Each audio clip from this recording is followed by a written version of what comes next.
As the years have gone by, I left to go to Haiti in 1996. I was chaplain at Princeton University until 96. And I founded a project in Haiti called Hands Together when I was at Princeton. And it now is all over the country of Haiti. But I've been in Haiti since 96. And I'll be honest with you, my fellow missionaries, I find it hard there. And every morning I find myself praying very early in the morning. And a lot of times on very tough days, the words of my father's song comes back to me in prayer. And I can't help but think and say, Lord, what are you trying to tell me? Maybe I'm worried too much about all that's happening here. Maybe I should just focus on trying to build that little bit of heaven now, in this time, in this moment. And then I think of the words of Blessed Teresa of Calcutta, Mother Teresa. I remember when she came to Haiti. I remember her leaning over saying, don't give in to that temptation that you are not doing something significant about this world of ours. Don't feel overwhelmed by all that you see and hear. Simply make a resolution that the next person who comes into your space will walk away a little better and a little happier.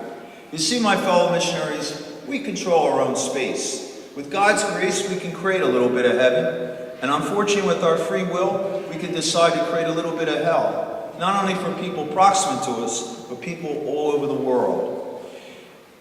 That's why I'm here today, to beg for your help. Because you can make a difference in this world. Your decisions can touch the people that I go back to tomorrow. As you know, Haiti is one of the poorest countries in the world. And where I work is one of the most destitute areas of that country. I live in an area called the Cité Soleil Slum. We have over 300, maybe even 400,000 people living on 3 square miles of raw sewage. When you stand there, your feet literally sink into it. We have no electricity, very little running water, very little sanitation. We have a rat population 10 times that of the people. The oldest child stays up at night with a stick to keep the rats away. But those things you learn how to deal with. What's difficult for me, and I know it would be for you, is to see the children. Because the children are dying. 50% of our children will die before their 5th birthday. If you were to go back with me tomorrow, you would see thousands of children with bloated stomachs filled with worms. Children have a certain stare in their eyes. Children whose hair that should be black, turning an ugly color of orange, which is a sign of acute malnutrition. Children whose skin looks like it's been severely burned. It's acute malnutrition. And then you look at the women. The women age in front of you. And they age because it's unnatural for a woman, a mother, to lose a child, to watch her child die. I don't know one woman in that area that has not lost at least one child. And it seems like almost every day I'm pulling babies away from women. They're begging me to tell me their child has not died, and it has. This is an area where the New York Times recently documented, and I see it every day, where women out of desperation will take mud. They'll mix it with water, put some spices or sugar in the mud, dry it in the sun, and feed it to their children.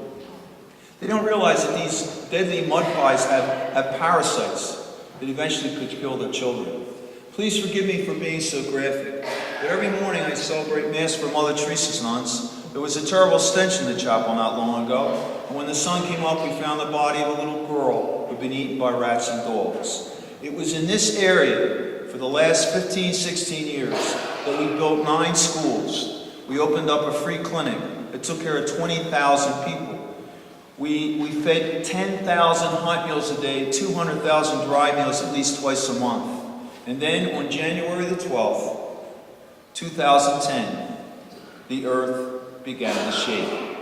And I don't know if you've ever been in an earthquake, but someone from the East Coast like myself, I was totally terrified and I was disoriented. You don't know what's happening. If you shake your hands right now for 38 seconds, you get an idea what happens in an earthquake. I was just a few feet away from the door, and I was in a building that we had set up for homeless street kids and also seminarians. 5-story building. And I happened to be that moment down on the 1st floor, and I couldn't understand why blood was pouring from my head, and there was a terrible pain in my back. And I wasn't thinking of getting out. I was trying to figure out why the floor was moving in one direction, the table in another. It wasn't until my good friend, almost like a son like Nelson, came in, grabbed me, pulled me out, and the building began to go down. And when it would go down, we would begin to hear the cries of those young people in that building, the cries of people all along that area. There were over 320,000 people died on that earthquake. When the sun came up the next day, there were no more cries, but we then had to begin to find the bodies. And we would bury them right there on that spot. And it was there that I put my tent for almost a year, until last year. And every morning when I'd get up out of that tent, I would pray for those young people who died in that quake. But I also find myself, honestly, praying for you.